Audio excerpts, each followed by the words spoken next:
Let's say your blockchain expertise gets you promoted to the board of directors at a company.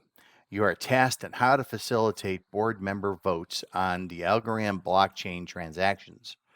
A single account may not be appropriate to sign transactions that are required to have more than one authority sign off on a transaction. For example, a group of individuals may need a majority vote on any topic they need to decide on. An example might be that a group of 10 accounts decides that 6 must vote to accept a transaction.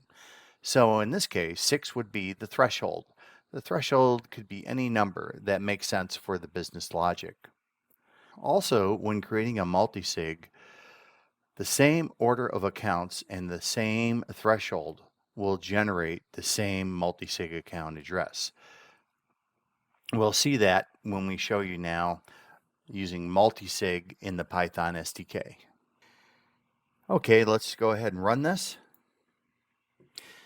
So we're going to populate 3 accounts. I have 3 sets of mnemonics. Again, never use mnemonics in production code. This is for demo purposes only. And then also what we're going to do then is actually print off those 3 addresses that we have that are going to be involved in the decision making. And now we're going to actually create the multisig that you see listed right over here. We have a multisig version 1, and then also the threshold is going to be 2, so 2 accounts need to sign off on this. And then also you have the list of accounts. So as long as these are all in the same order in the array here, account 1 and account 2, and you have the same threshold and version, you'll get the same resulting msig address. So if I step over this, you can actually see I've got returned now a new address, which I'm going to print out right down below here. And there it is. There's the multisig address. So now you'd want to go ahead and fund that. Make sure you got funds in there through the testnet dispenser. And I've already done that. So now we get down to the transaction itself, where we're going to say the sender is going to be that multisig address. The recipient's going to be account 3. This is the amount. And we're going to do a little note on there, hello multisig, and then also deliver the payment. Now here is the special part right over here. So now we're going to do a multisig transaction. And what we're going to do is sign it with key 1 and key 2 would correspond to account 1 and account 2.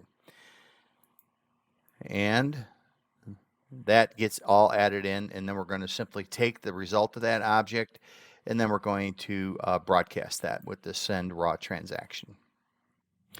And there's the results, and we're going to show you the transaction dump that we just created after utilizing this multisig transaction. So there you can see the transaction type is going to be multisig. Here you can see the keys as well as the amount that gets sent over along with the fee and other transaction information. So in summary, multisig facilitates a group managed account, also provides the ability to have a threshold out of a certain size group. You can specify any number that you want to specify as the threshold for approval. That number of votes must be secured. And the msig address is consistent when you use the same criteria to create it every time. And that would be the version number, the threshold, and the same order of accounts. Associated materials are available using the QR code. And here are the multisig resources. We have the code that I just showed you, the deck, and the related docs. And please join the Discord server if you have not done so.